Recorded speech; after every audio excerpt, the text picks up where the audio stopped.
everybody, and welcome to the Circles and Squares news report for Monday, March 14th, 2022. I'm James, and that's Katie, and that makes this part of the Circles and Squares podcast. And this is our news show where we come together and talk about the last couple weeks in video game news, PlayStation and otherwise. Kate, what's up? How are you? Good. I'm pretty good. Had a busy D&D weekend, so I'm recovering from that a little bit. How would But you fit can't that complain. in with Elden Ring going on?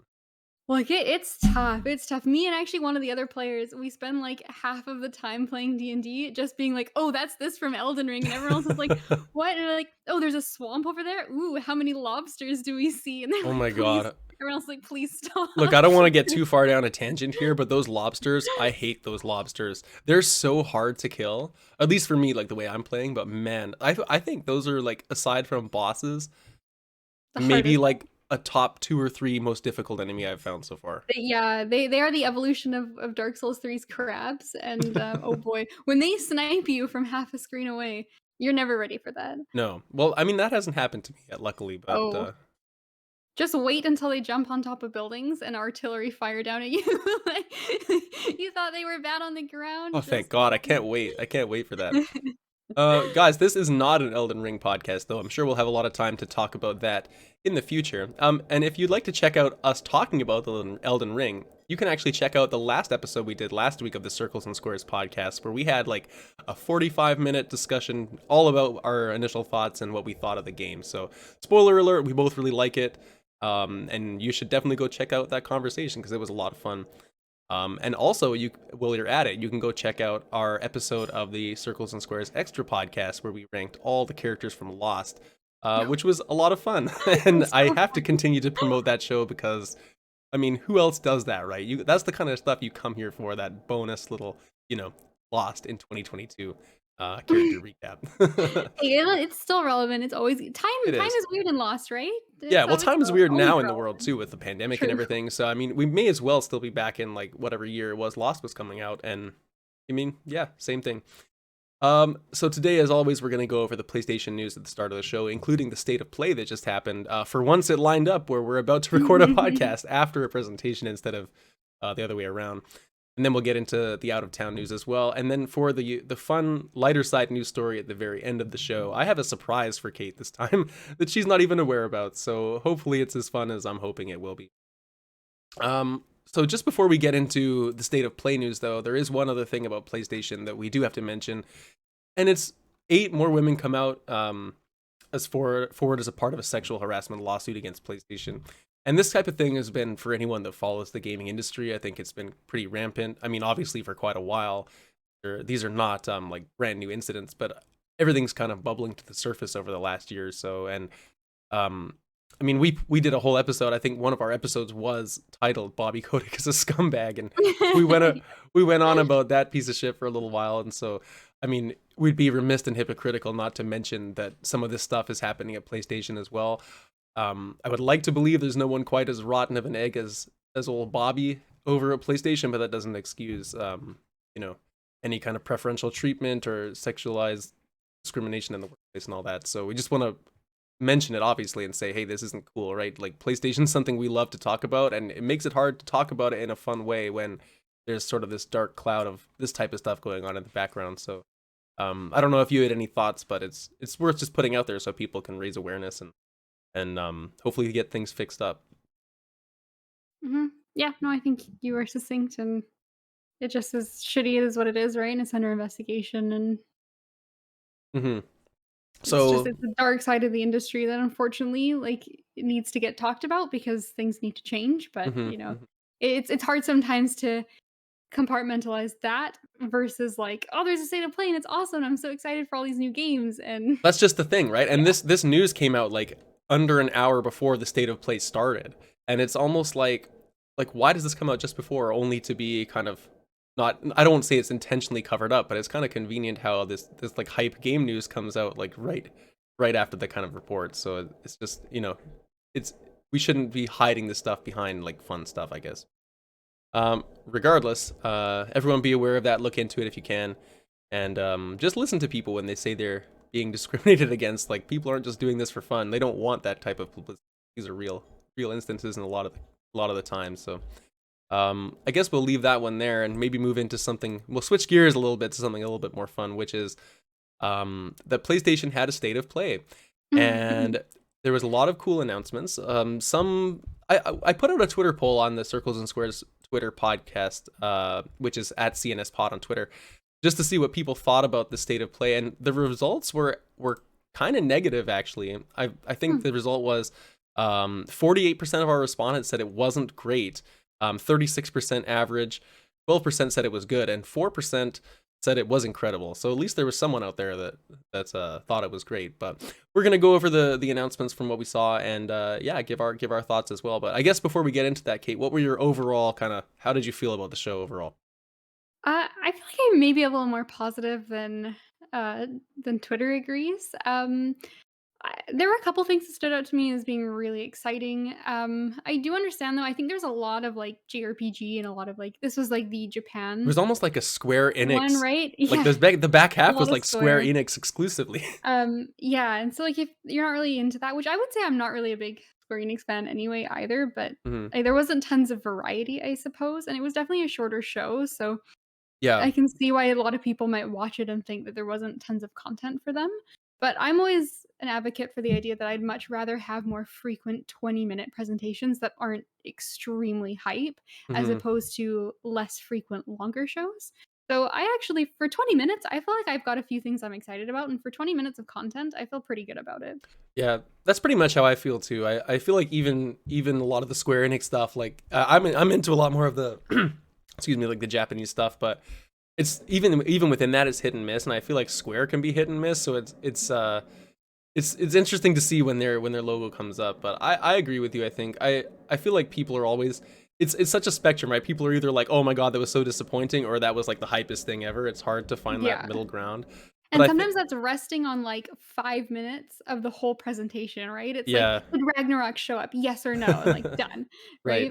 Right. Right. I feel like this I was listening to another podcast, and forgive me for not remembering who it was, but they were saying essentially like this state of play was sort of a definitive thing of like this is a state of play versus the PlayStation showcase.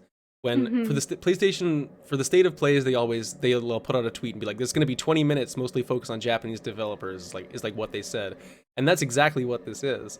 It's when they Mhm. do the PlayStation showcase annually, where it's like, okay, and then on those messages, like when they put that out, they never give you a timeline, or if they give you a time, they never say like what type of games are going to be there, and those are the ones where it's like, okay, maybe we will see God of War, maybe we will see like Mhm. Persona 6 or whatever the next big game is, right? But I feel like at the state of plays now, it's more like, hey, here's some things you've not heard about, here's some updates and stuff you have, but it's not really going to be the biggest of big guns at Yeah. these type And shows. and that's a really smart call of theirs, because I feel like it's all about expectations, right? Like, if you go into this presentation, you're like, "Oh, shit, like, I wanna see Persona 6, I wanna see God of War, I wanna see, like, all these, like, Yeah, big name it's just titles," not like, going to you happen. shouldn't expect that, like, you should never go into this presentation thinking God of War is gonna be there, and Yeah. it's not that our, like, Twitter like, the people on the Twitter post No, no. specifically were of that opinion, but I just think, like, I'm going into most being like, "I don't know what I'm gonna see," and then I see a couple cool things like, "Oh, that was awesome, that was really fun for me,"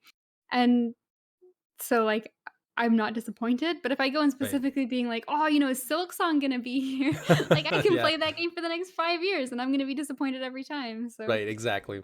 I think uh it's smart of them to, yeah, give us a heads up, like, "This is the sort of content you're gonna see. If exactly. you're not into that content, maybe don't watch it. If you are, or if you just like watching presentations, like, I'll watch any of them even if I don't intend to buy anything just 'cause it's exciting to see." So, Exactly. yeah. So why don't we get into the presentation then, Kate? I know you have a recap of everything that was announced, so I guess we'll just go through it and chat a little bit about what was shown. Yeah.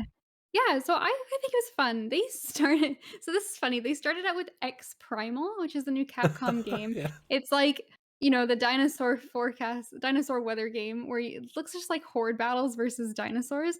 But what was really funny is I was watching with my friend, the guy I'm playing Detroit Become Human with, and it starts out with like an AI kind of like robot talking to you, and she's like, "Oh, what is the weather gonna be today?" And we're like, "Oh my god, Detroit 2, Oh Detroit my 2." god. And then it's like raining dinosaurs 30 seconds later. We're like, might not be. It might not be right. Yeah, it's an interesting game. I honestly thought I think a lot of people thought it was like, oh, is this Turok coming back? Because that's like an Mhm. an old dinosaur thing. Mhm.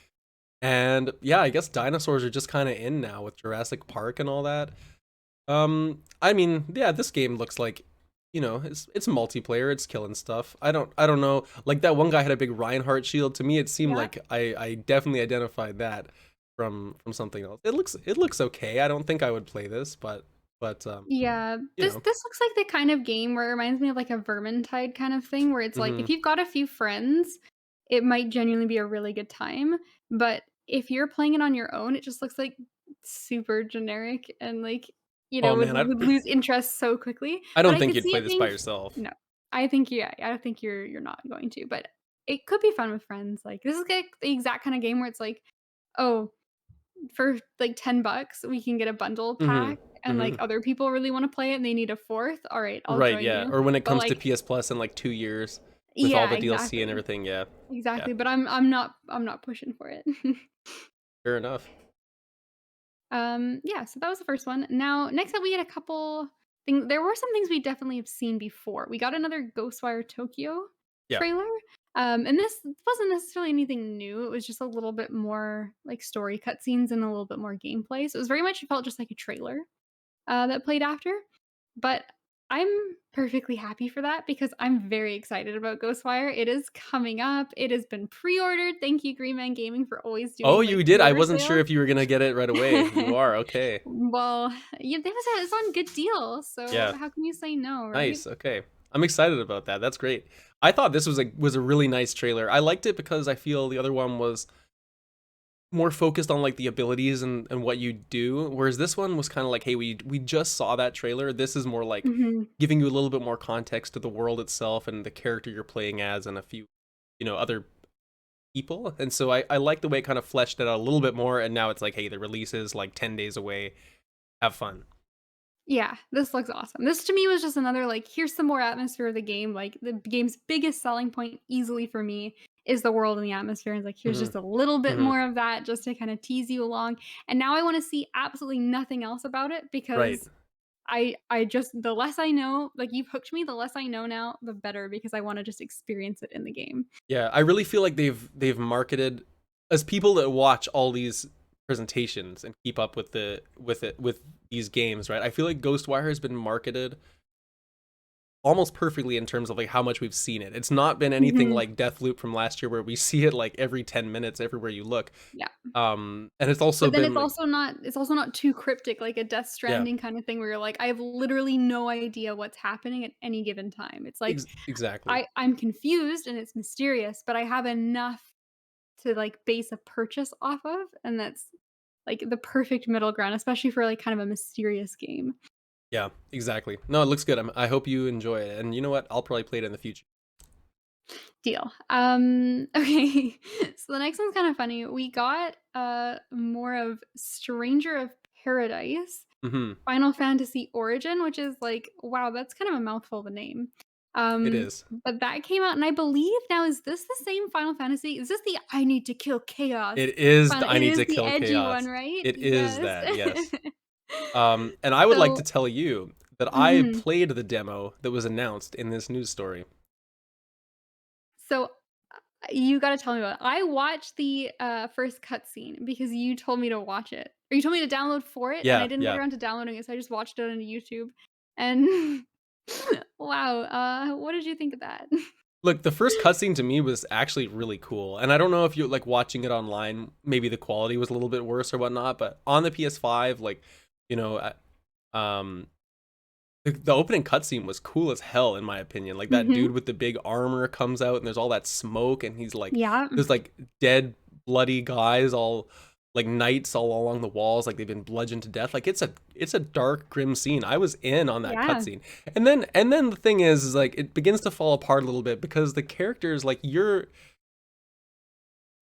I know it's a meme. I know we all make fun of it a little bit, but like this cast is like so out of place, right? In their like Abercrombie and Fitch t-shirts and like it's just really strange. And And I they're, like, such edgelords too, they like, are you get to that, like, first fight after the cutscene, and they're, like, looking at each other like, and like making like stupid little Yeah, like cocky grunts to each other, and they're gonna fight this like massive like three-headed monster, and it's such a weird tone. Like that it opening is. cutscene reminded me a lot of something like I guess I don't want to spoil it in case people haven't seen it, but it reminded me a lot of something where it's like dark and gritty, but not trying to be cool. Just like this if you crush someone's head, there's gonna be a lot of blood. Like, that's a Right, fucked up right. thing to do, right? But then you get into the game and with those characters, and now it's like, "Oh, blood because it's cool," not because, like, that's Mhm, mhm. logically what would happen. And so, I don't know, there's a weird disconnect for me on that. Yeah, yeah, it's a weird game, and you know what? Disconnect is probably going back to the demo because I did play the demo or most of it. Mhm. I didn't actually beat it, but Disconnect is exactly how I would describe it because I have no idea what I did. This I played for probably 45 minutes, and I probably actually played for about half of that, and the rest I was in these cutscenes, sort of bouncing around, and I think they were trying to introduce the world and some characters, but it just didn't make any sense. And the characters, you're 100% right. They're such edge lords. And like, oh man, I mean, it's a 40-hour RPG, I think they're saying, right? So I'm sure there'll be some character development and stuff, but the Mhm. initial impression is not like, wow, I can't wait to go spend time with these guys. Like it's kind of I Yeah. preferred the Final Fantasy 15 cast by a lot compared to this. But what's interesting about this demo is the combat and the gameplay is more fun than I was expecting. I don't think Mhm. it's outstanding. Like it's a little mushy with the controls. Again, it's a demo, so you never know. But there's some cool stuff though. Like there's a really neat mechanic where you can block with L1, but you can also do like I guess you block with like a bar that you have or a meter, and it's more Mhm. focused on like getting the timing right, almost like a parry. But Mm. instead of being a parry though, what it is if you use that on certain attacks, like the enemies have these purple attacks or something. When you block that with those, you get to use that ability for yourself for that rest of that Oh. battle. So you can actually absorb like the powers of enemies. There's skill trees. There's this like kind of stagger meter where once you break an enemy's armor, you can do this one hit kill thing. It's kind of cool. Like I could see it being fun. It reminds me sort of a little like a less fun version of the combat from Final Fantasy VII Remake. And Okay. so the ideas are cool. Like I think people will be surprised by the way that it plays, but the world just seems so disjointed and off-putting that I don't think I could say I'm super drawn to playing this at least right now. Mhm. Yeah, that's a shame. Those systems genuinely sound good, and I've always wanted to kind of play a proper Final Fantasy game because I've always just done the tactics, and it's like this weird, Hmm. like, adjacent series. And, like, this genuinely based off of what you said about the combat might be the one that would interest me the most. But, Yeah, like, are you just supposed is it supposed to be a comedy? Is it supposed to be, like, serious? Like, I I don't don't know. That's the thing. Like don't Final see myself Fantasy getting into it. always has such weird kind of tones sometimes. You know, whether it's the characters are strange or there's something going on with the world. But yeah, these guys just seem like in the same way that the protagonist of Forspoken is taken from the future and put in a medieval world. These guys are Mhm. taken from like Hot Topic or like at the mall or something. Hot And not Hot topic. Topic. That's the wrong one. But like No, no, no, that is American that is Apparel or something, and like put into this world too. It's hilarious. I don't know. that is so But I funny. would definitely recommend to anyone like check out the demo because if you find the combat fun, it Mhm. might be the kind of thing where it's like I'm not gonna pay attention to the story anyway. Like maybe this will be a good time. You never know. Right, and, like, maybe it is just, like, a good time to just sort of, like, laugh alongside it and, Hmm, like, hmm. that's good enough, so, Yeah. but we'll segue because you mentioned Forspoken, which is very appropriate because the next thing they showed off was another Forspoken trailer, Hmm. um, and so, I mean, they showed off a little bit more cutscene, a little more, like, dialogue from the characters, a little bit more world, and some of the cool elemental abilities you get, and, like, I'm just so torn on this game, like, on paper, this game is amazing sounding to me, like, it's absolutely incredible to look at, like, it's a really neat fantasy world, the elemental magic is looks really creative, Hmm. but I just there's this barrier to me, and maybe I'll feel different when I have the game physically in my hands, but I can't figure out what the game feel is gonna be like, Hmm. and I think I'm concerned it might be a bit, like, cinematic over substance for Hmm. me personally, like, it just looks so fast-paced, and it almost looks to me like the equivalent of, like, um it looks like, like video games, it's like, okay, your sword swing does 10 damage or your sword swing does like 1,000 damage. Hmm. And it means the same thing because the enemy's like health scales with that, right? So it's like 10 hits to do 100 health worth Yeah, it of means 10 damage nothing. and Yeah. like yeah, or 10 hits of doing like 1,000 damage and they're still dead. And it looks to me like it's on that side of the scale where it's just like really like overblown and like exaggerated and like half of the moves like to me like they remind me of like an MMO or like in MapleStory when you're like high level and you use Yeah. one move and it like wipes the whole board. Right. And it looks just that kind of like really overemphasized kind of thing and almost like a hack and slash where it's going for like really cinematic, like badass, like and it looks beautiful. It looks incredible, but I just don't love that feel as much. I like a more slow, like weighty kind of Hmm. feel to games. Hmm.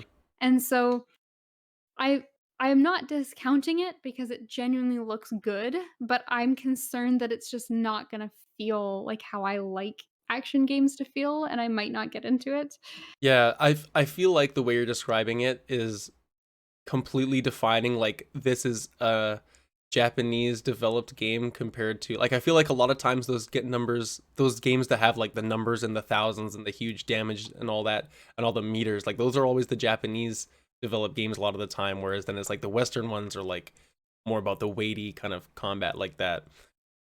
And it's interesting, like this is from Luminous Productions, one of the Square studios that did Final Fantasy 15, and 15 was a lot like what you're describing. So I wouldn't be Mhm, surprised if that is what it ends up being. Um, that being said, I mean they mentioned the delay. We knew about the delay. So mhm. I mean I've seen some people online saying this game looked bad graphically, which is like kind of surprising to me because I think it looks pretty impressive actually. Yeah. Um, so, I mean, I guess the delay, who knows what it's for? Maybe it's just for, tweaking those last few things. I'm super interested in this game. I think it's probably one of the next big ones on my list. But I think, like what you mentioned, is I tend to gravitate more to that style. So Mhm. I feel like this is kind of more for me than for you anyway. Yeah. One thing I'm looking at the PlayStation blog right now, and these look at some of the screenshots from the presentation, and like some of these enemy designs are killer cool. Like like we're playing Elden Ring right now, and I Mhm. mean some of these enemies look like they could be from Elden Ring in a weird way, and it's interesting to compare like the world to something like playing Elden Ring right now and like looking at these screenshots. It's like it's another take on like a very high quality open world, I guess, and um yeah, just looking forward to playing this later in the year. I Yeah. mean, we've seen a lot Um of it now. I kind of hope they let it sleep a little bit until closer to release, and then maybe a trailer or two leading into the end of the year, and then I'll play it on October 11th. Mhm, yeah, I think I agree, and the creature design, like, that's what I mean, like, the world is Yeah, amazing, the it's world super is cool. exactly what I wanna get into, and I Hmm. don't mean to say, like, the combat is, like, a critique of the game, it's No, just no, less of my preferred style, sure, yeah, no, and of and course, and so that's valid completely, mhm, but I'm glad completely. you're getting it Yeah, because I wanna see what you think, and then, like, there's a world where I'm tempted to get it, right? Like, I'm yeah, yeah, definitely curious about this yeah. game, it's just maybe not like I am rushing to pay $80 to try it. Exactly, I'm yeah, gonna wait and exactly. see, like, what it looks like more on release, Yeah, because sometimes trailers too, like, they'll use the really cool, crazy cinematic, like, over the top stuff because it's evocative, right? And it gets people's attention, but it doesn't necessarily mean that that's how the game feels all the time, unlike that might be the last 10 hours of gameplay and the first 40 or a lot slower paced, right? yeah, So, exactly. And to be fair, there's a lot about this game we don't know too. Like, what yeah. is like? Is there a lot of side quests all over the map? Is it one of those kind of Assassin's Creed giant open world climb the towers games? We're really not too sure. Final Fantasy 15 is like I beat that game. I'm just judging it based off of that type of design. And that was an open world. It was more similar to, I wouldn't say it's similar to like Elden Ring, but it's definitely not like Ubisoft style. Like there's no towers, there's Mhm. none of that type of stuff. So as long as it's similar to how that game was formatted, but with sort of the design and the aesthetic and the story of what we've seen from this world so far, I think it's looking pretty cool. But again, gotta wait and see. Because Final Fantasy 15 wasn't without its issues. It came out and like didn't have a proper ending and and all this stuff. And so I mean, we gotta wait and see a little bit to make sure this release is in a good way. And that's Right. Maybe probably that's what why the it's delay is delayed. for. It's like, "Oh Yeah, shit, we don't have an ending. We didn't exactly. finish the end." Exactly. Yeah, exactly. Yeah. Yeah, that's a confident day 1 patch. Like, no one can beat it in a week, right? It's like, well, I'll just work on it. It's there's like, some "Oh." crazy people that Yeah, it turns out that's not true. yeah. All right. So next up, we've got Overwatch 2. I mean, Gundam Evolution. And this genuinely looks pretty fun. It's like a PvP. It's basically Overwatch, but everyone's Bastion. Right. And he has a At lot of least in different looks. forms. At least in looks, like it's just like a PvP, like you know, shooter. It looks like there's some point capture stuff and game modes, kind of like an Overwatch style thing. But it just cracks me up because it genuinely looks fun. It looks cool, but it's just like the UI at the bottom is like just Overwatch. You got your like ultimate in the middle and like your Yeah. ammo on one side, and like it's just very like reminiscent of that style. And it's like, you know, there's nothing necessarily wrong with using something similar, but it's just like they are not hiding where they got the inspiration from in the slightest. Oh, no, definitely not. And this I believe this game has actually been out for a while in Japan. Okay. And I think I also heard somewhere, and this may not be accurate, so take it with a grain of salt, but I think I heard it's free to play. Yes, it is. Hmm. It is. It's free to play right on the PlayStation blog here. So you get 12 Gundams, pilot each for free, each with their own attacks. I'm assuming that the way they're going to monetize it is the different characters you can buy and stuff like that. Yeah, So, or like skins and stuff like that. yeah. Anyway, yeah, you're right though. This game looks way more fun than it has any business being, and especially if it's free to play. Like, I will play this. I will Yeah. check this out because Gundams are cool, man. If you don't think Gundams are cool, then you gotta check yourself because, I mean, Check yourself. this is certainly an Overwatch clone from what I can tell. But like, just come on, giant Gundams are cool. Maybe that's the Transformers in me talking, the Transformers fan in me talking, but Yeah, Gundams were never yeah. quite as cool as Transformers, No, but I yeah, mean, no. knowing it's free to play, like, I will try it out because why not? It looks like a good time. Yeah. And, like, you know, Overwatch is fun. I played a decent amount back in the day, and, like, they're Yeah. just good games. And speaking of Overwatch, we might talk about that in a few minutes. There Well, might we be will news talk about there. it in a few minutes, actually. But first, okay, this is probably the first thing where I was like, "This is the best trailer of the presentation so far," and this is, Turtles: The Cowabunga collection. Perfectly named. Um, Perfectly named. Perfectly named and also the ugliest trailer I've seen in a long time, but I love the commitment to the, like, the '80s, '90s style of just, like, the bright green and the, like, horrible text that shows up on the pizza with all those, like, awful contrasting colors, and it was just so incredibly ugly, but so incredibly accurate to, like, what a Ninja Turtles trailer would have looked like back when those games were coming out. 100%. They nailed the vibe of Mhm. what this is. And it's such a smart thing to release on that new Ninja Turtles beat 'em up upcoming too. Which I don't know how I'm so excited for that, but I am because of Streets of Rage 4.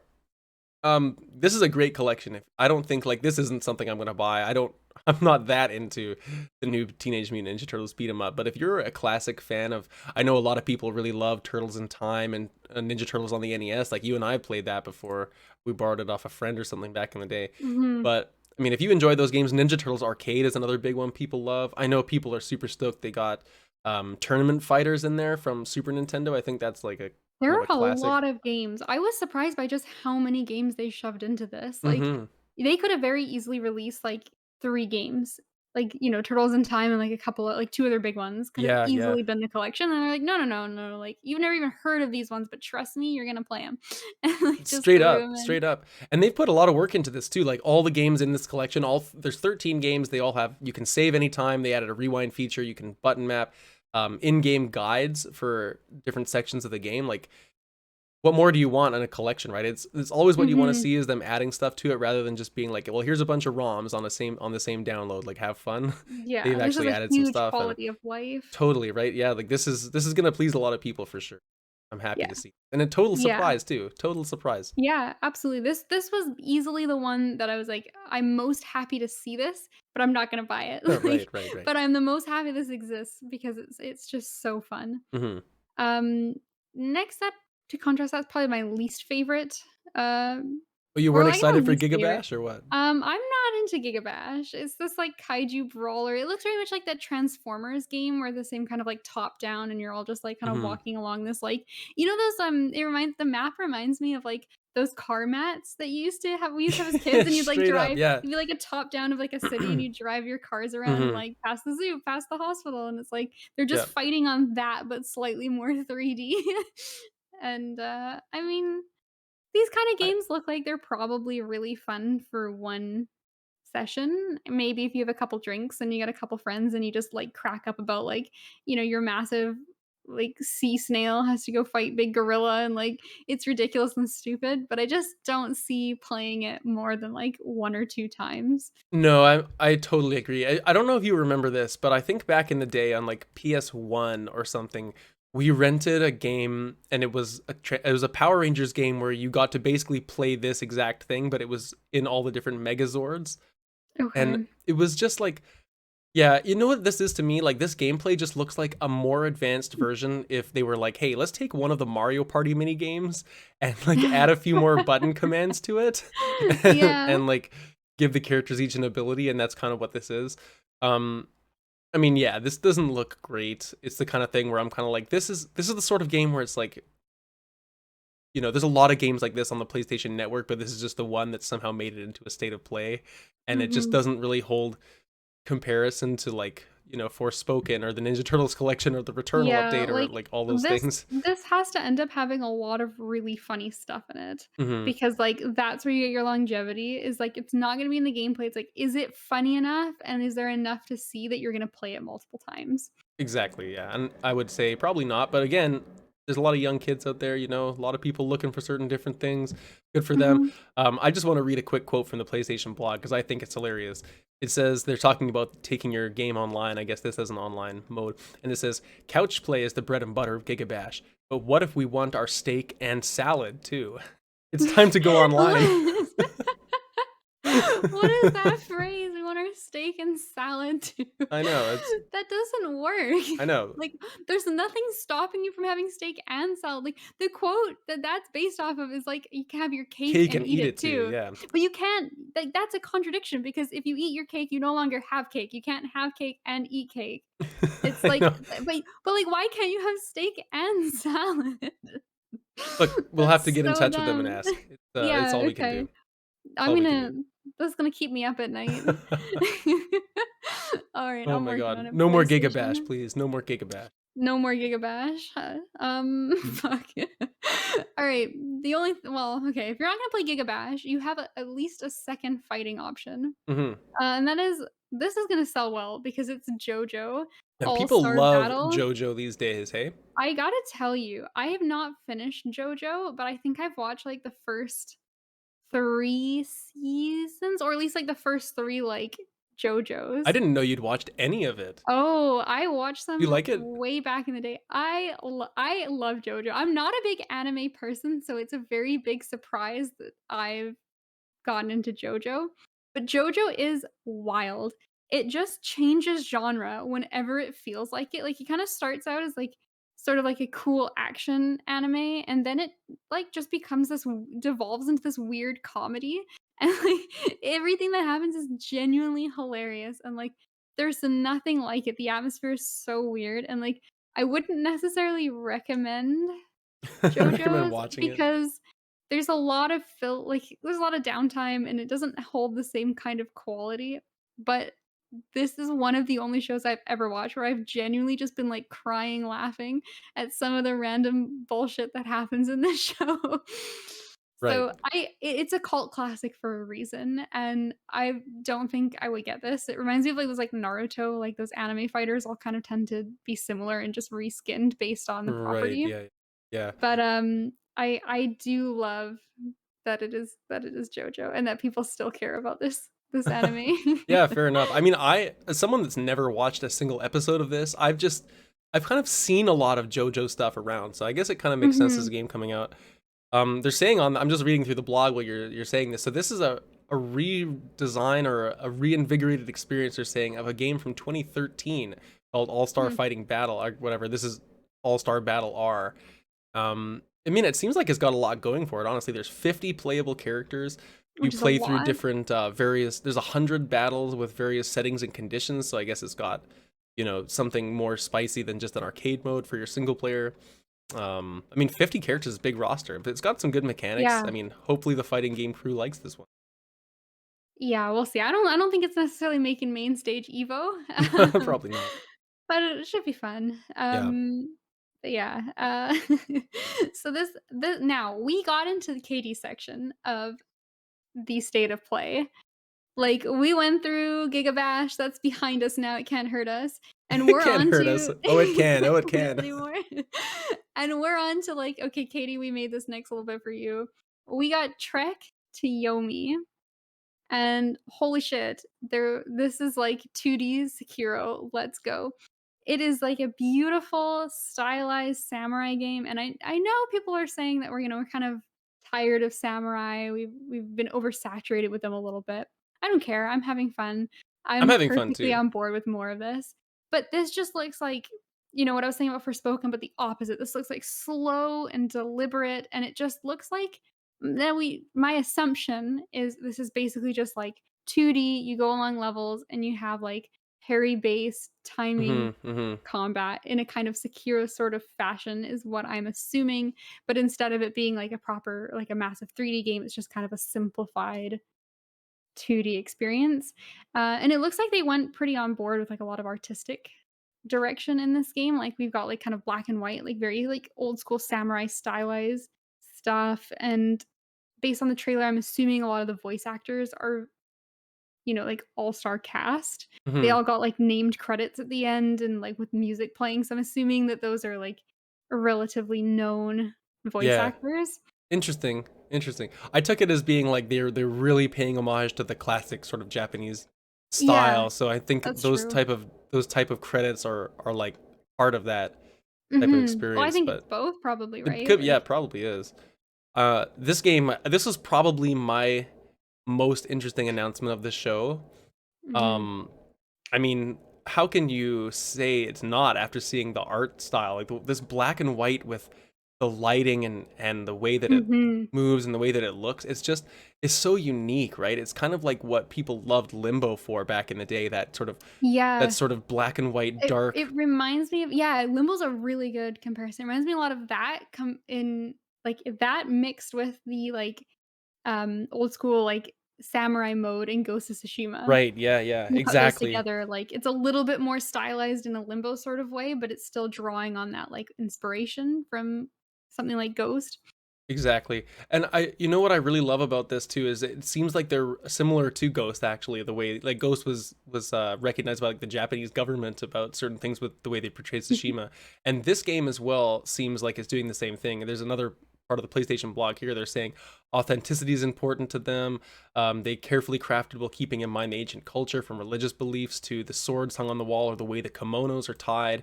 Um, the music apparently is inspired by specific regions of Japan, to the point where the instruments they used in the recordings were super rare, and the Hmm. scales they're saying are original to pre-westernized culture. So that's just really heartwarming to me. Is like the developers obviously are putting the time to, well, they're saying they're putting the time in at least to make it as realistic as possible. So to like pay homage to the culture too, right? Which Mhm. they're clearly trying to mimic. So I think that's great, and I think like it's interesting this coming out so close to Sifu, another one of the, they're kind of similar, right? Like the parry style Mhm. sort of thing. Um, I'm gonna play one of them for sure. I don't know which. Depends how this one does, but right now, based on art style, I feel like this is winning. But Sifu got some wicked reviews, so it's gonna be tough to pick.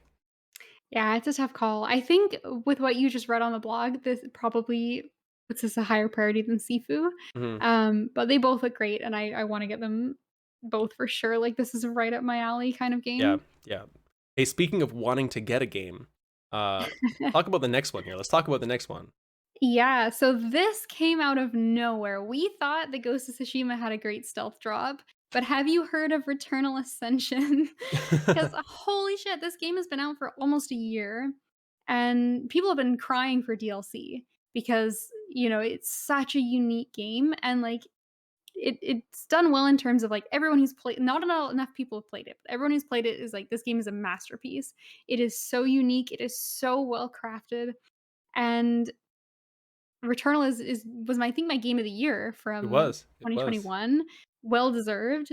It's definitely making an appearance when we do our combined 25 list, Oh next yeah, yeah. episode, and I didn't expect anything to come from it because it's such a concise experience, right? Like, there isn't tons of other places for them to go, and, like, it's just not the kinda game that's like, "Here's infinite content." It's a very deliberate package, Mhm. and with 0, like, rumors, 0 like, nothing, I hadn't seen a single thing about this online. They're like, "Oh, here is, co-op for the main story. Here's, like, the Ascension mode," which is, like, kind of like a tower you have to scale. It's kind of like a survival sort of thing. Mhm. It looks like there's new guns, new bosses, there's new cutscenes, like, this is insane, and it's a free update. Like, this could have very easily been a DLC in the same kind of way that, like, Ghost multiplayer is such a big package, and they're just, "Here, have fun. Like, thanks for buying Returnal. We loved working on it. Here's more." Um, 100%. it looks 100%. so good. It looks so good. It does. And you know what? I've been ever since you talked about Returnal on the show for the first time, it's always been one of my games where I'm like, I'm gonna play this, I gotta buy it. And Mhm. now that this DLC is coming out, like with the addition of the co-op and yeah, that survival tower mode, it's like I feel like I just need to play this, right? Like I just really need to, and I think the co-op would be a ton of fun. To me, this is such a smart move too, because I think you said something really important, which is that this game didn't sell as well as it should relative to like how good it is. And Mhm. I think there's a world where this may have been paid DLC if the game had sold like double as much as it already had. But in the context of it being a little bit like lower in sales figures compared to how good it is, I feel like this DLC being free is a great way to get people to be like, hey, you remember Returnal from last year, that game that everyone said should have won Game of the Year? Well, now you Mhm. should definitely buy it now because don't forget about it. There's new DLC coming out, and it'll Yeah. just reinvigorate that Well, conversation. especially with the co-op mode too, because it's like, well, now I'm bugging Hmm. everyone who I know hasn't bought it, and, like, "You have to buy it. Exactly. I'll play it with you if you Exactly. want," as another incentive, which Yeah. I Oh, will we're 100% playing play co-op this. for sure. I Oh, will be getting this for absolutely. Returnal is the game that I've been like, I sometimes I sit down and I'm like, "I wish there was more to do in Returnal because I've kind of done everything." hmm And I have been thinking within the past couple months, I wish I had an excuse to go back to Returnal.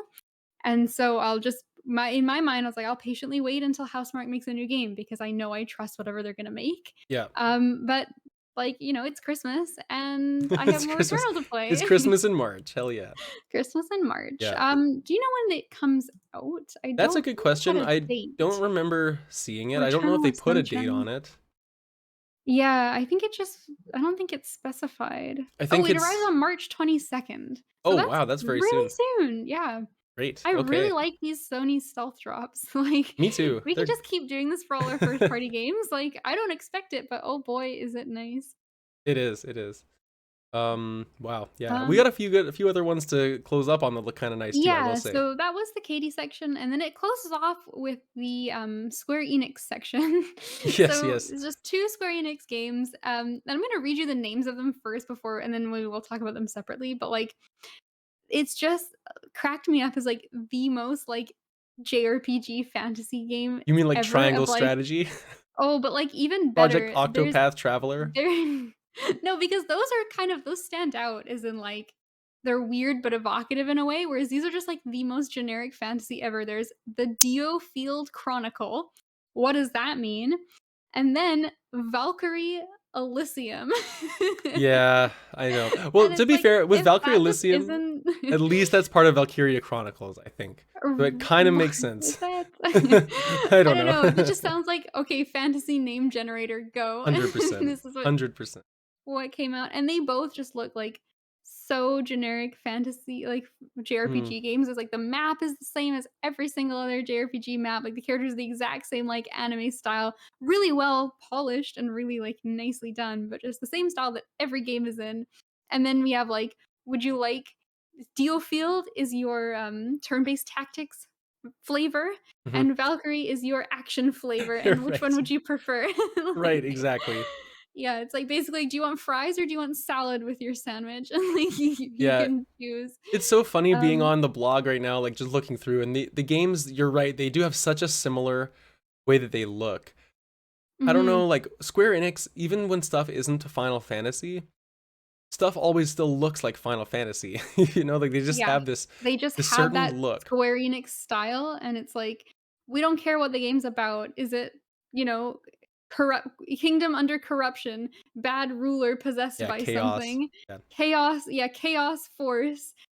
plucky young hero has to travel. He's an underdog from a small city. He's with woman who is a religious figure and important, may or may 100%. not be a dragon. Like, 100%. Those are the tropes. it's just like But you know a what? bingo card at all You know times. what? I totally agree with you. I think that Square is so guilty of that. I think the only thing is a lot of things are guilty of that. It's like, well, here's any high fantasy thing. Oh, look, here's the dwarves. They like Yeah, mining and they're very short and like beer. And here's the elves. They live in a forest and they have bows. and Like, they're you racist. know what? Yeah, you know Yeah. what I mean? Like, Yeah. I think it's partially Square Enix problem. And it's partially just like a high fantasy problem. Yeah. But anyway, It's just funny because Square puts out so many they games. do. They put out But so many. I will say that DioField actually looks good, and I am, like, super into this game and will be keeping an eye on it because as generic as it is, like, it has the Divinity style of, Mm, like, turn-based tactics where, like, it seems like you do move, like, on a map and you do, like, kinda position and it's, like, action-based and each character has their turn, they can do, like, however many, like, move and then do an action. But it's got the Divinity style where, like, when you do a move, you have to aim it. So, like, they did in the trailer, there's a move where he's, like, doing, like I think it's like a horse charge, hmm and he, like, goes forward, but he has this, like, cone and he's kind of, like, aiming on the map against certain enemies. right. So, that little detail makes me think of Divinity, and I love Divinity's combat so much that if this, like, is even reminiscent of it, I might be interested, and, like, it's kinda what I wish Fire Emblem games were, because I've kind of Right. lost interest in Fire Emblem over the years, but this seems like it's just got that little bit of extra, like, strategy and detail to it, and, like, the story has potential to be interesting and, like, doesn't seem like you're dating characters for It half doesn't of the seem like it. game, and so well, we'll see. This actually looks very Yeah. interesting. Since we're talking about these games together, I was going to ask you which one you're more interested in, sort of knowing the Easily answer before DioField. asking. Yeah. But you know, it's a conversation worth having, I guess. I'm alongside with you. I'm more interested in the Dio Field, right? Yeah, Dio Field as Mhm. well. Um, it's been a while since I've played a tactics game like this. I mean, we said it, I think last time there was a presentation too. It seems like there's a lot of tactics games coming out. And so Yeah.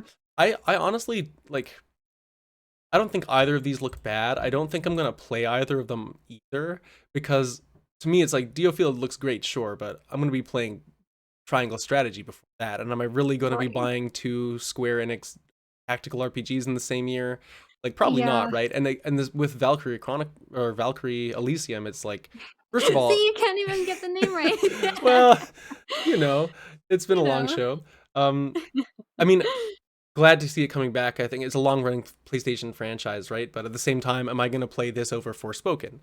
No, probably No. not. So, I mean, glad they're coming back. It's just one of those things where it's like, Square, you're putting out so many games. Like, at what point are you cannibalizing the sales of your own games because of how similar a lot of these settings look? And, you know, I guess we're not sure when these are exactly coming out, so maybe they won't be overlapping each other too much, but it's just one of those things. The last thing I need to shout out though, DioField Chronicle has that sort of HD 2D sort of diorama box Mhm. graphic style, which we saw in like Octopath Traveler and those type of games. And like, man, that's got to be one of the greatest art styles going in any video game right Yeah. now, in my opinion.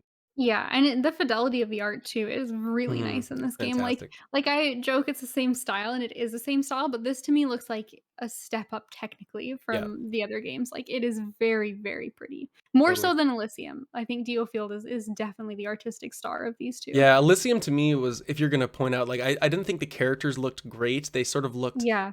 like a little flat It had compared to that the very like detail. Nintendo cell Yeah. shaded Or where like like Fortnite-y you're looking kind of look, yeah, yeah. and like it doesn't look bad, but it very much looks like it's coming like, it looks like a Nintendo game in the sense of, like, we have to be conscious about what the system can run, and therefore, like, stylized is Mhm, good, mhm. whereas DioField is, like, it's still stylized, but it's also, like, got the powerhouse behind it to run a little bit Exactly, higher fidelity. exactly, yeah. Mhm. So that was the state of play. That was a recap of the everything we saw. We got a lot of depth there. We've been 50 Yeah. minutes, so we got some other news to go through, Wow. which we're gonna do at a rapid fire pace to keep this show hopefully as short as we can for our lovely listeners out there. Um, first, just before we get into that, though, we'd love to hear what you thought of the state of play, especially after the poll where a lot of our listeners seem to be quite negative on it. So if you want to let us know, you can write in circlesandsquarespod@gmail.com or get in touch with us on Twitter @CNSpod. Let us know what you thought, because we'd love to hear it. If we're wrong and you think Valkyrie Elysium looks like the greatest graphics in the world, or you're really excited for that GigaBash game, you can let us know. Uh, but let's move on with it, Kate. We got a couple of really big releases that just came out. The first of which is a really big PlayStation exclusive, which neither of us have played, but it's worth mentioning that Gran Turismo 7 had come out since we last recorded. And it's interesting, so I'm looking at Metacritic, just kind of the overall scores. It's the best we can do when we don't really have our own opinion on the game, right? So the critics are averaging about 88 on the score charts, but the user score is only 6.3. So it's interesting when you see that sort of divide.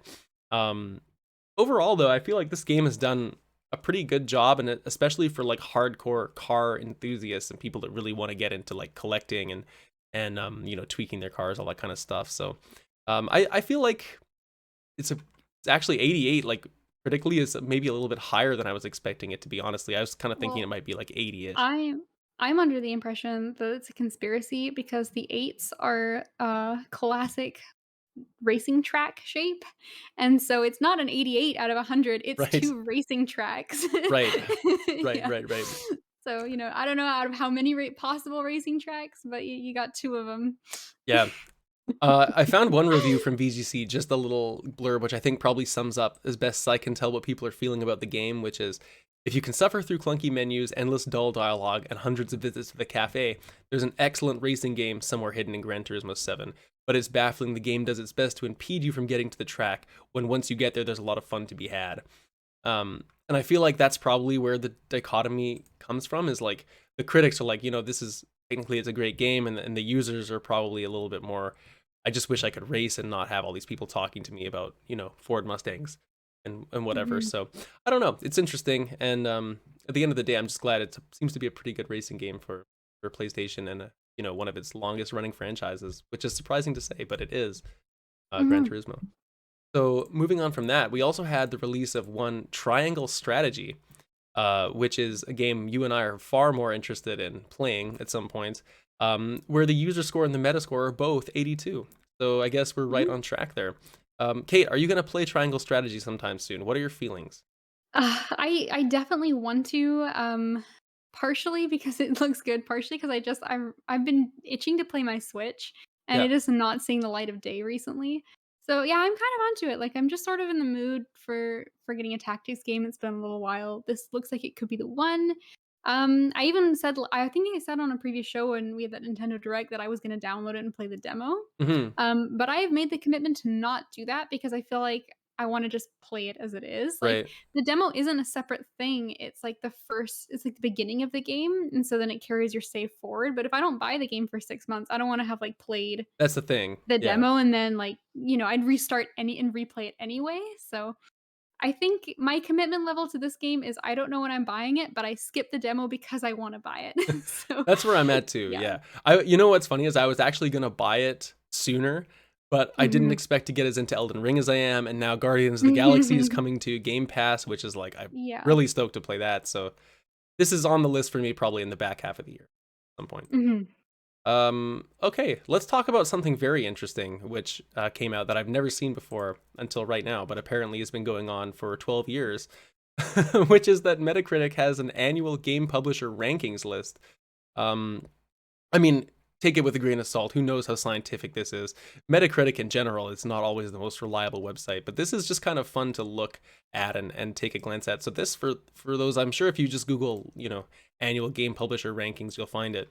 And what it is essentially is a table of the 50 biggest, or 43 are on the list, like I guess most major game publishers of last year, and the average score of each of the games that they published, and sort of ranking them on, overall how good are the games that they put out. And there's a whole point system. A little confusing because some of the studios that are ranked higher, like Nintendo, is actually like they're rated 76 at 14th place, and they're below Dangan Entertainment at 13th place. So, I mean, it's a little unclear, but overall, it's just kind of interesting to look at. So I guess we'll go over the ones at the top. Like Microsoft is apparently, according to this, the best game publisher of last year, followed by Sony, Humble Games, Activision Blizzard, and Bethesda at number 5. So, and then it kind of goes down, usual suspects: Capcom, Sega, EA.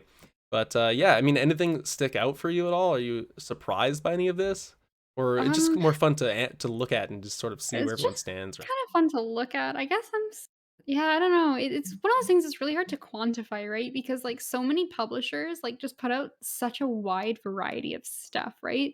Like you have a number like two is Sony, and I guess like Sony and Microsoft kind of put out, like, their own games, but, like, so many other developers, like, you have, like, Bandai Namco in 7th, right? And they put out, like, just such a ridiculous hodgepodge because they're not developing anything. hmm It's not like they, like, own those studios, right? Like, Elden Ring is a Bandai Namco, but, like, FromSoft isn't necessarily associated with right, it's Bandai. just a They're just the publishing publisher they agreement. went with, right? Yeah, Like, yeah, Sekiro, like, I think it's Sekiro is under Activision, right? And so, like, they're so widely, like, varied depending on what games they just happen to publish each year that, like, they don't really have any direct control over, it's just, like, a financial thing, and so it's really weird to compare something like Bandai to, like, Sony, who's, it like, is. mostly publishing their first party stuff, so I think it's, like, a weird list to quantify and, like, it should be taken with a grain of salt, but at the same time, it is really interesting to see where they all line up, and, like, Nintendo being at 14, like, you think they're one of, like, the biggest game Yeah, publishers, but they're yeah. not up there with Microsoft and Sony, and, It's surprising like, to me to that's see kind of them so interesting. low. I would be interested to go back and look at, did they publish any kind of smaller games that didn't do so well? Because I feel like a lot of Nintendo's first party stuff does do really well. So it's a little shocking to see them 14th. I would say too. Mhm. And you know, Devolver Digital I think is like, it's amazing they're almost in the top 10. I love Devolver. I think they put out some great small stuff. Like to see them so high is excellent. Um Well, they had Death's Door this year, and I yeah, think that right. probably bumped them a lot, Right, but, right. like you said, like, they make a lot of smaller stuff, but it's usually, like, pretty good quality, whereas, like, Nintendo, if they put out their, like, 5 really massive games, like, can afford to put, like, out some crappy stuff nobody cares about, Exactly. like, Yeah. is Pokemon Home getting counted for Nintendo? Stuff like that, right? And it's like, I don't Pokemon Home. know. Oh my You god. know? Yeah. It's I would love to see the list of like games that counted towards this, like how it kind of breaks down. Like they have point totals, right? Like Microsoft has a pretty big lead, 346 points. In first place, Sony at 312. So I would love to see like, Mhm. is it just the quantity of games? But we were talking about this a bit before the show too, and it's like, it's a double-edged sword because if Microsoft had the highest quantity to get to 346 points, they're also taking the most risks hypothetically of like, if these games are Right. bad, you're going to lower your score. Whereas if you just put out like, two really high scoring games, you're going to be at the top. So it's interesting to see like the, I guess Sony and Microsoft both at the top in terms of like quantity and quality, which is I guess what Mhm. you want to see, right? As the sort of two main publishers along with Nintendo, who's unfortunately you'd love to see them 1, 2, 3. I would Yeah. say, but You well, that's what you'd assume, but then you got, like, weird stuff like EA is in number 9, and, like, they're one of yeah, the most hated companies, but, like, yeah, yeah, and you got, like, Ubisoft is down in 7 or down in 19th, yeah.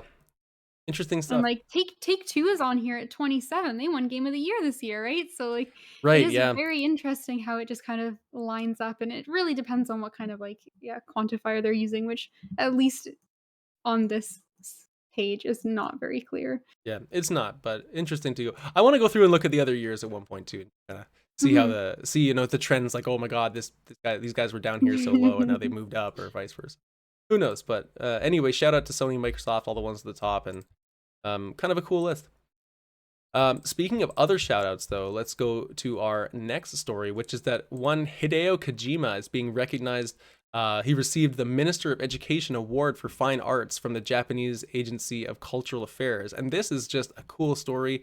I mean, neither of us have really played a lot of the Metal Gear stuff or like Death Stranding, so I think it's less personal for us. But I just wanted to include this on the show because like it's just such an amazing thing. Another one of these things of like, hey, video games are real art, people. Like people win these Mhm. awards, this is a historical award given by the Agency of Cultural Affairs every year since 1950 for individuals who have made an outstanding achievement in various fields of art and they've opened up new frontiers. So it's the kind of thing you can obviously say, well, like in the history of that the award would have been for like authors and artists and sculptors and those sort of arts and whatnot, or musicians, film directors. Mhm. So to see, I don't know if he's the first games person to win it. I did check into You this. did? It was the first video game creator or video game, like, relevant person to win it is actually Miyamoto in Okay, 2010 okay. for Nintendo. So he won it then, and then I don't know if there's been anyone since, but he's obviously, like, such a massive name in the industry that, you Right. know, Well, I it makes mean, sense that he was the one that took it. right. Well, if the two that have won it, Miyamoto and Kojima, you can see kind of the standard of like who you need to be to win this award. But regardless of that, I mean, it's just awesome that games are being considered for awards like this, and you just hope Mhm. that in another 10 years time we see more people in the industry winning this, and as there's more developers coming out all the time, it's just a growing industry. Cool to see, and congratulations to our boy Hideo Kojima, who we really need to play some of his games. I feel like that's a Yeah. sin. If you had to play one Kojima game right now, what would you play? Death Death Stranding Death easily. Stranding. Yeah. I feel What like for about me, you? oh man, I feel like I would want to go back and play one of the Metal Gear games, just because Mm. it's like so iconic. But I don't know. I don't know. Our final story for the day, Kate. Just a quick one. Overwatch 2 goes into beta in April. Which has kind of come out of nowhere. I feel like Overwatch 2 was announced so long ago, and we just haven't really Mhm. seen anything about it. And then there was the whole Blizzard scandal, and then they were bought by Microsoft, and it's just like, we haven't really heard a lot about Blizzard stuff aside from sort of the scandals going on with them for the better part of like 6 or 7 months. And then now we have an Overwatch 2 announcement. There's an alpha test coming out, beta, whatever it is, late in April. I know historically you were into Overwatch. Like, are you interested in checking this out? Are you how hyped are you for Overwatch 2? It's hard to say. I think again, this is the kind of game where like all online multiplayer games tend to be like social first games for me, and like the game itself comes secondary to that. So if my friends who like to play online games together want to get into Overwatch 2, I'm more than happy to get it. Overwatch probably one of my favorite games I've gotten into in a multiplayer setting. And this genuinely looks pretty cool. And I always like kinda getting into games like this at the beginning as well, like, if I'm gonna get it, I wanna Mm, get it on launch before, like, all the metas are decided and everybody's like, "Oh, these 2 champions are, like, the best, you have to play them," and it's just kind of, like, a little bit more casual setting and, like, this maybe not well, so for Overwatch, it kind of captured that for me. I got it basically on release and, like, nobody knew a meta and there was no pro scene yet. That's like, "Oh my god, like, you have to do mhm. this on this map, otherwise you're bad because that's what the pros do," and it's like, "Well, we're all shit, so it doesn't matter," and, like, it was just kind of a better environment, and I feel like as the games progress and all these like, it's cool seeing how the hardcore scene develops, but I feel like as someone who likes to play more casually, it's either irrelevant or detrimental because it comes a little bit more, like, toxic when there's the expectations set up. Right, yeah. Um, and so So this is different because it's riding off of Overwatch, it's not brand that's what I new. was gonna say, right? Is it not the same multiplayer? Because they were gonna say you're compatible with Overwatch 1, right? When you're playing multiplayer. So wouldn't I'm wondering now, like, is the meta gonna be already established for Overwatch 2? Yeah, and I think there will be an element of that, but I think, like, it will change it up a little bit, especially because a lot of pre-existing characters are getting reworked, there's new characters coming out, I think some of the maps are gonna be different, and potentially some new game modes as well, so this is, like it's not new, but it is gonna shake it up most Mhm, likely, mhm. so we'll see, I think it really depends socially, but, like, I enjoyed Overwatch, and I haven't gone back to playing in quite some time, but it has a special place in my heart for being, like, that first really big exciting hero shooter that kind of got me into shooting games when I wouldn't normally pick them up, so Right, right. Yeah, fair enough. Well, go play Overwatch 2 beta next month if you guys want to.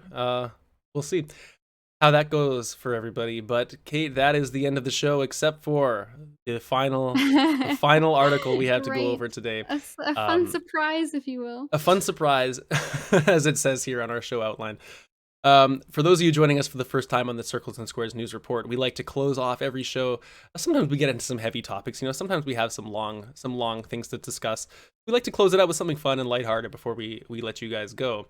And today, Kate, I have found an Yay. article from fanbyte.com.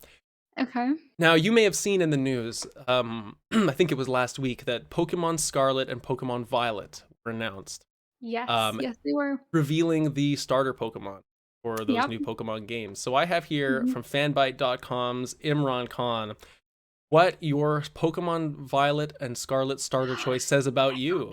Yes. Wonderful. So I would like you to Wonderful. tell me which of these fine Pokemon you would like to start with, and I will tell you what it says about you. Our choices, while Kate Googles the starters to learn the names, are Yep. Sprigatito, the grass cat, Fuecoco, Mhm. the fire alligator, I think he is, Mhm. and It's a fire crocodile. It's a yeah, fire crocodile, and Mhm. Quaxley, the water duck. So this is a tough one. You always gotta pick your favorite starter, right? You And do. it's so hard. I actually like all of them. I think this is a great cast of starters, especially after Sword and Shield, which I wasn't really a fan of any of them, to be honest. This to me is going back to the more like animal first design and Hmm. anime character less design, which I am much more into the like nature animal side versus like the anthropomorphic like Hmm. weird rabbit Hmm. in basketball shorts. So, or I Agreed. guess like not basketball, like soccer Soccer, shorts. I And agree. so, And I mean, we gotta wait and see like what their final evolutions are. yeah. There's a lot of potential they might pull out a basketball jersey and by the end of it, and a Yeah, I could DJ see turntable Quaxley or whatever it dunking, to is. be honest. But Quaxley looks like he dunks. yeah, I think he does. He's probably my lesser favorite. Really, Quaxley. Okay. Quaxley, I'm kind of torn. I like Sbrigatito because, it's a cat, Yes. and I'm a cat person, and I own a cat, and it's adorable, but I'm almost concerned that it's too adorable. Hmm. And God, you're putting a lot of thought into this. I'm just weird it's just gonna, like, be some sexy lady by the 3rd Yeah, I know, I evolution. know. Um, so I think I'm gonna go with Fuecoco, is that how you say it? I mean, your guess is as good as mine. It's Fue Fuecoco. Fuecoco, because Fuecoco.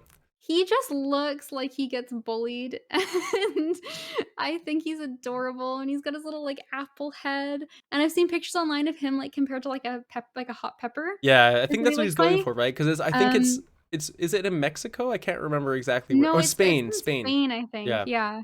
It's Spain, so I'm gonna go with him because I think he's, like, just, like, the most Pokemon-looking Pokemon in here, and Okay. he's adorable and probably, like, really stupid. Okay. So Yeah, here we go. I will tell you now what this means about you. And okay. I'm gonna confess something now to the audience. I did Yeah, not read these descriptions before, like what they good. said. This is way funnier than I planned, so we'll see. Perfect. Okay. If you're gravitating towards Fuecoco, that Yep. probably means you're cool. But Yes. the kind of cool that no one cares about. Ah! And Oh, no. that's okay. You don't need them to care because they No. definitely do not. Wow, this is so backhanded compliment. You like them big and goofy, and don't care if a Pokemon actually looks like an animal or not. It could be actually a big bell pepper with a mouth, and would you still love that VeggieTales looking idiot? Your favorite generations are probably 2 or 4, and you spend a lot of time telling people on the internet that Pokemon was never about the graphics. Wow. Interesting, That is interesting. incredible. Okay. Well, Um, well, I don't know, I feel a little insulted, to be I actually feel honest. some it's insulting and they actually got your takes on Pokemon wrong. Yeah, because I'm a big "Why does Arceus look like Well, that garbage?" that supporter. and you were just talking about how you like the animal looking Pokemon and they just said you don't. Yeah, So, I don't know, exactly. maybe you I'm shouldn't. also okay with the food-looking Pokemon, though, in a weird way. Like, That's the true. ice cream Pokemon, I'm 100% down for that. It's like, just, like, why is, Inteleon just a dude with a gun? Like, Yeah, you're just right. yeah. So, Okay, well, did because you that pick the same, or did no, you no, for me, I mean, I'm gonna go with Sprigatito Okay, because I good, I good. like the look of Sprigatito, but just for fun because that was so great, I'm gonna read Quaxley first. Okay, good. I'm For gonna the just calling it now. Sprigatito's gonna call you a pervert. Like, you're Yeah, you know what? Probably. Yep. Okay, well, let's see. If one of us was to have picked Quaxley, this is what it Yeah. would say about you. Neither you nor Quaxley. Oh, hold on. Where is it? Neither you or Quaxley care about that. They're referencing how it's going to be a big meaner duck for his evolution. Okay. But neither you or Yeah. Quaxley care about that. It's fine to be simple and maybe keep your aspirations realistic. You want your Pokemon to basically be 1950s Disney cartoons without the racism. You want a buddy to just go through the world with, and you're not looking for a pinata to come to life or a Final Fantasy boss. Quaxley knows exactly what it is and doesn't care about trying to stand out in the crowd. If you're a Quaxley main, your favorite generations are probably 5 or 8, and you definitely had opinions about the way the Pokemon anime art style changed a few years ago. Interesting. I feel like I disagree with the generations, but Mhm. Quaxley is more accurate for me than Right. Fuecoco so far. Fair enough. Okay. Well, I, being a Sprigatito fan, Mhm. will read you now what this means about me. Let's hope I'm not a pervert, like you said I might at risk of. It is a big risk at this point. It's a big risk. If Um, anyone's getting like a human butt, it's yeah. Oh, Sprigatito. 100%, 100%. Yep. If you're going with Sprigatito, you're probably pretty used to playing it safe, but you want to get a little weird here and there. Oh God, here we go. Ah, here we go. You want a Pokemon that basically just looks like an animal, but you don't want to go so far in that direction that it could be considered boring. It's a cat, but the cat's green, and that's fine for you. You don't need to get on you don't need to speed on the highway or eat hot peppers to get a thrill. You probably love Generation 1 starters and tell multiple people about how much you hate Klefki and Vanillux. Wow, that's very mean. Why would That's I? so specific. Oh my god. Okay, well, I guess Fuecoco is actually probably the funniest one to start. Mhm. But there you go. We learned what it means about everyone. I hope you guys played along at home and learned what these things meant about you. I hope you don't feel too bad about yourself after learning yourself. But that's the show, Kate. That's the news. So I say I feel like Fuecoco is the whole like, well, my mom thinks I'm cool, so shut up. basically, yeah, basically. Yeah. Oh man. Yeah, well, that's the news show for today, folks. We'll be back next week to talk about the games we've been playing over the last couple weeks. Kate, by the way, we're gonna do a thing. What have you been playing last? What are you gonna talk about on the show next week? Oh, just I don't know, just a casual Elden Ring. Uh huh. Uh huh. Shocker, I know.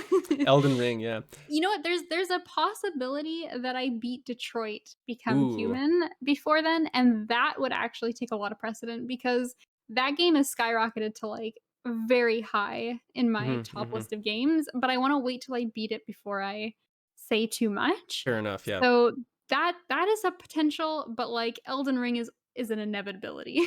Right. So Okay. For yeah. me too. So next episode we're gonna have Elden Ring updates. We might be talking about Detroit.